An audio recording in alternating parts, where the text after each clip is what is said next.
നീരജ് മാധവ്, അൽതാഫ് സലീം എന്നിവർ പ്രധാന വേഷത്തിലെത്തിയ പ്ലൂട്ടോ എന്ന മലയാള ചിത്രത്തിന്റെ 6 ദിവസത്തെ world wide box office collection report ഇപ്പോൾ പുറത്തു വന്നിരിക്കുകയാണ്. ചിത്രം 6 ദിവസം കൊണ്ട് വേൾഡ് വൈഡ് 1,16,00,000 രൂപയാണ് നേടിയത്. കേരള ബോക്സ് ഓഫീസിൽ നിന്നും 1.07 കോടി രൂപയും കർണാടക ബോക്സ് ഓഫീസിൽ നിന്നും 7,70,70,000 രൂപയും റെസ്റ്റ് ഓഫ് ഇന്ത്യയിൽ നിന്നും 2,10,000 രൂപയുമാണ് ചിത്രം 6 ദിവസം കൊണ്ട് വേൾഡ് വൈഡ് ബോക്സ് ഓഫീസിൽ നിന്നും നേടിയത്. ബിലോ ആവറേജിനും താഴെ നിൽക്കുന്ന ബോക്സ് ഓഫീസ് റണ്ണാണ് ചിത്രം 6 ദിവസം കൊണ്ട് വേൾഡ് വൈഡ് ബോക്സ് ഓഫീസിൽ കാഴ്ചവെച്ചുകൊണ്ടിരിക്കുന്നത്. കാര്യമായിട്ടുള്ള ഒരു ഇമ്പാക്റ്റ് ചിത്രത്തിന് ബോക്സ് ഓഫീസിൽ കാഴ്ചവെക്കാൻ 6 ദിവസം കൊണ്ട് കഴിഞ്ഞിട്ടില്ല. പരാജയ ചിത്രങ്ങളുടെ കൂട്ടത്തിലേക്ക് പോയിക്കൊണ്ടിരിക്കുകയാണ് പ്ലൂട്ടോ എന്ന ചിത്രം.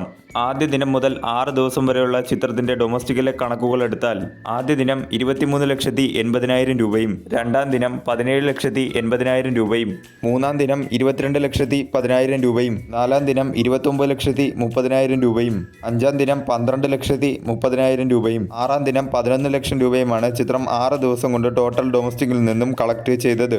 ആദ്യ ദിനത്തെ കളക്ഷനേക്കാൾ 25.21% കുറവാണ് രണ്ടാം ദിവസത്തെ ചിത്രത്തിന്റെ കളക്ഷൻ. രണ്ടാം ദിവസത്തെ കളക്ഷനേക്കാൾ 24.15% കൂടുതലാണ് മൂന്നാം ദിവസത്തെ ചിത്രത്തിന്റെ കളക്ഷൻ.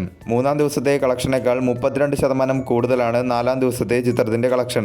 നാലാം ദിവസത്തെ കളക്ഷനേക്കാൾ 58% കുറവാണ് അഞ്ചാം ദിവസത്തെ ചിത്രത്തിന്റെ കളക്ഷൻ. അഞ്ചാം ദിവസത്തെ കളക്ഷനേക്കാൾ 10.57% കുറവാണ് ആറാം ദിവസത്തെ ചിത്രത്തിന്റെ കളക്ഷൻ.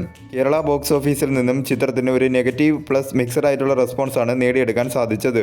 വരും ദിവസങ്ങളിലും നല്ല രീതിയിലുള്ള ഒരു കളക്ഷൻ ലഭിച്ചാലും ചിത്രത്തിന് വിജയിക്കാനുള്ള സാധ്യത വളരെയധികം കുറവാണ്. 2026 ഫ്ലോപ്പ് ചിത്രങ്ങളുടെ കൂട്ടത്തിലേക്ക് വീണ്ടും ഒരു ചിത്രം കൂടി എത്തിയിരിക്കുകയാണ്.